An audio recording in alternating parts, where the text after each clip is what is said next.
Okay, so this here is the Moga Pro controller, and I'm going to show you how it's paired right now. I actually just turned inside here onto the HID mode, and then so then I can generally play in this mode if you want to be clip mode. So I'll just swipe this out of the way.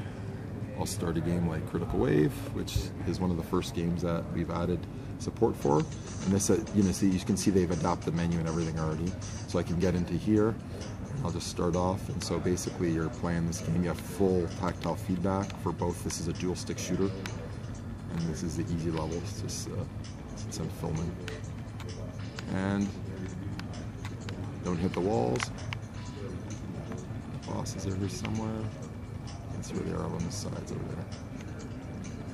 So this is Critical Wave by Granny's Games. So great title for just casual fun. There's people that were like, wait, played for hours on this game. And then they were mad because I didn't demo the harder levels in the keynote, and I explained to them that it's hard to hold it, talk to your boss, and... Yeah. And this works with, you can sort of hook the device up to the TV and use that as a Bluetooth controller. Yeah, so what we'll do here is I'll just pause this, and I get home, unclip this, like that, and let's say that this is sitting at home here. I have a clip here. It's funny, I actually have another clip as well, but yeah, you could have this sitting here, and then I just keep playing, basically. Prop this up a little bit. Or just plug it into the TV. Plug it into the TV. I'd never do this. Yeah, this is not why I do this. I plug this onto my TV, and off we go. And that's the same with the Q10 as well. Q10 as well. So same with, even though it's yeah, the small, clip doesn't really work for this one. That's why you might want a controller like the Steel Series for the Q10. Yeah. Or you could just use this one in this mode for the Q10. Yeah. And yeah. And you're saying like with the Q10, obviously, because it runs the same hardware as the Z10, you basically hook it up to your TV, and you've got a gaming device. That's and right. A working device too. Exactly. Yeah. And really, it's up to the developer whether or not they want to adapt even on the screen. So you can have square, or you can go into presentation mode. So you actually can use the full real estate instead of having a square 7x20. If that developer's already put in the assets for the code in there to handle that, and that's what we're trying to talk to some of the publishers to let them know that you can just handle that.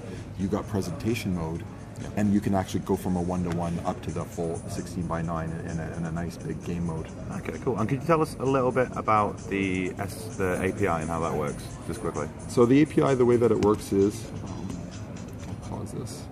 So the way that the API works is that you just handle already screen events today. So we have touch events, and there's a loop, and you'll actually just see some standard constants for that. And now all you're going to do, you're going to adapt to new events for gamepad connected, disconnected, and then you can pull or handle events on whether the buttons are touched or pressed or released, and then whether or not the analogs exist off the start. And if they exist, you can actually pull the analog values X and Y, and then Z on here. So you have actually full access to pretty much everything on here. We have a built-in enumeration for ABC, X, Y, Z, L1, 2, 3,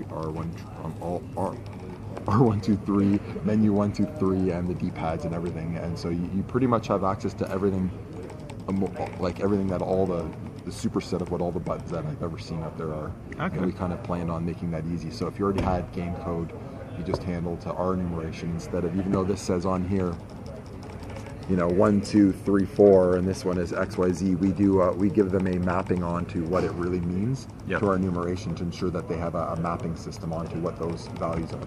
Okay, cool. Thank you.